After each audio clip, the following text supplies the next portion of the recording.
ఒక రైతు కష్టపడేటువంటి ఆ కష్టం మనకు అర్థమైతే, ఒక రైతు ఆ బాధపడేటువంటి ఆ బాధ మనకు అర్థమైతే, ఈరోజు దేవుడు కూడా అదే వ్యవసాయం చేస్తున్నాడన్న సంగతి ఇక్కడ కూర్చున్న మనందరికీ అర్థం కావాలి. అర్థమవుతుందండి? చూడండి, మన ఊరికినే బాధపడిపోతాం. అంటే మనం అందరం కూడా వ్యవసాయ పనులకు వెళ్ళేవాళ్ళమే. ఈ వ్యవసాయ పనులకు వెళ్తున్నప్పుడు మీరు వెళుతున్న రైతుకి లాభం రాకపోతే రైతు కన్నా ముందు మీరే బాధపడతారు. అవునా కాదా? బాధపడతారు లేదా? బాధపడతారండి. అయ్యో, మాకు డైలీ కూలి పని చెప్పే రైతుకి ఈ సంవత్సరం లాభం రాలేదని చెప్పి మీరే బాధపడతారు. అంటే చూసారా, ఒక రైతుని కళ్ళతో మీరు చూస్తున్నారు కాబట్టి, అతను పడే కష్టాన్ని మీరు చూస్తున్నాడు కాబట్టి, అతను పెట్టే శ్రమను మీరు చూస్తున్నారు కాబట్టి, ఆ రైతుకి లాభం రాకపోతే మొదటగా మీకే బాధ కలుగుతుంది. మరి అదే రైతు స్థానంలో దేవుడు తను తాను పరిచయం చేసుకుంటూ, నేను రైతున్నైనా, మీరు నా పొలం, మీరే నా వ్యవసాయం, మీరే నేను వేసుకున్న మొక్కలు, మీరే నేను జల్లుకున్న విత్తనాలని దేవుడు చెబుతున్నప్పుడు ఈరోజు దేవుడి కష్టం ఎంతమందికి అర్థమవుతుంది?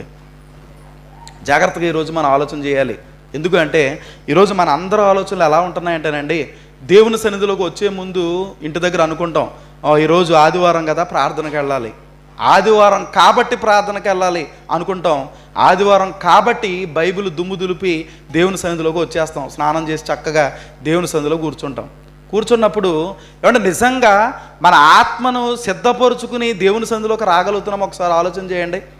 చాలామంది క్యాజువల్గానే వస్తామండి. క్యాజువల్గా అంటే ఆదివారం కాబట్టి దేవుని సన్నిధికి వెళ్ళాలి, అలాగే క్యాజువల్గానే పాటలు పాడతాం, పాటలు పాడాలి కాబట్టి పాడతాం, వాక్యం చదవాలి కాబట్టి చదువుతాం, వినాలి కాబట్టి వింటాం. అంతే తప్ప ఇది దైవ సన్నిధి, ఇక్కడ దేవుడు ఉండేటువంటి స్థలం, ఇది దేవాలయాలుగా ఉన్న మేమంతా కూడుకునే పరిశుద్ధ స్థలం, ఇది ఇక్కడ దేవుడు మా మధ్యలోకి వచ్చి మా స్తుతులు ఆయన స్వీకరించబోతున్నాడు, దేవుడే సేవకుల్లో ఉండి మాతో మాట్లాడబోతున్నాడు.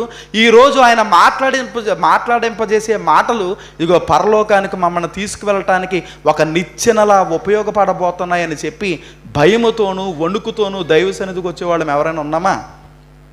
అంటే ఎవరైనా ఉన్నామా? చాలా తక్కువ అండి అలా వచ్చేవాళ్ళము, చాలా తక్కువ.